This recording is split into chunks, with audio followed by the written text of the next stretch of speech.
नमस्ते दोस्तों, आज मैं आपको सुनाने जा रहा हूं एक ऐसी कहानी जिसे सुनकर आपके रोंगटे खड़े हो जाएंगे।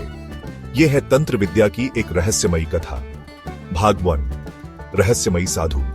नागपुर का गांव अपनी हरियाली और शांति के लिए प्रसिद्ध था, लेकिन गांव के बाहर मौजूद काली गुफा ने इसे रहस्यमयी बना दिया था। कहते हैं कि वहां रात में अजीबोगरीब घटनाएं होती थीं।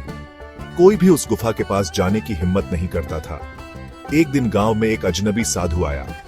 लंबी दाढ़ी, गले में रुद्राक्ष और आंखों में गहरी चमक। उसने गांव के मंदिर में डेरा डाल दिया और गांव वालों से कहा, मुझे तंत्र विद्या का गहरा ज्ञान है। यदि कोई भयभीत नहीं है तो मेरे साथ काली गुफा तक चल सकता है। गांव वाले डर गए, लेकिन अजय, जो बहुत निडर था, आगे आया। उसने साधु से कहा, मुझे तंत्र विद्या पर विश्वास नहीं। अगर सच में कुछ है तो मुझे दिखाइए। साधु मुस्कुराया और रात में उसे गुफा में चलने का न्योता दिया। रात के अंधेरे में जब वे गुफा पहुंचे तो वहां अचानक ठंडी हवा चलने लगी। गुफा के अंदर घुसते ही अजय के शरीर में झुरझुरी दौड़ गई।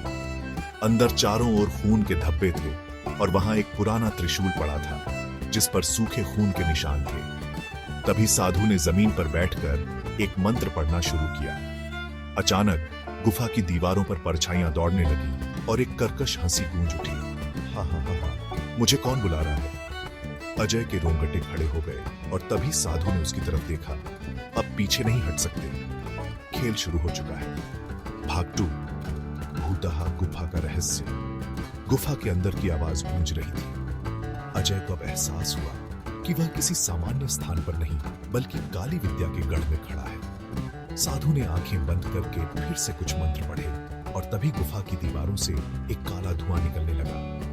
धुएं से धीरे धीरे एक आकृति बनती गई, एक लंबा विकृत चेहरा जिसकी आंखें खून जैसी लाल थी। अजय का शरीर जम गया। वह भागना चाहता था, लेकिन उसके पैर मानो जमीन से चिपक गए थे। साधु हंसा और कहा, अब तुझे पता चलेगा कि तंत्र विद्या कोई मजाक नहीं। ये आत्मा वर्षों से इस गुफा में कैद थी। आज इसे भोजन चाहिए। इतना सुनते ही वह आकृति अजय की ओर बढ़ने लगी। उसकी डरावनी उंगलियां अजय के गले तक पहुंच चुकी थी।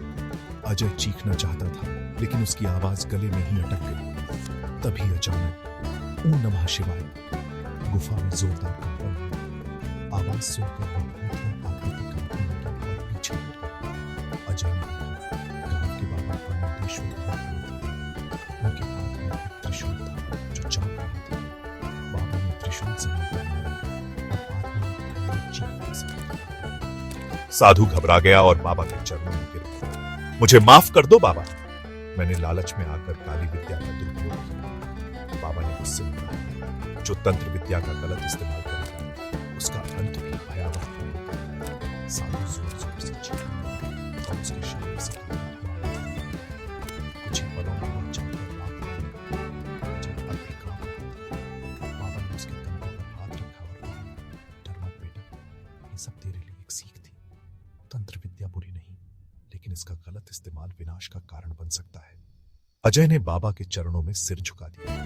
गांव वाले भी वहां आ चुके थे और सबने मिलकर बाबा को प्रणाम किया। उस रात के बाद काली गुफा हमेशा के लिए शांत हुई। वहां से अब किसी भी प्रकार की आवाज नहीं आती थी। लेकिन अजय को आज भी कभी कभी रात के अंधेरे में वह हंसी सुनाई देती है।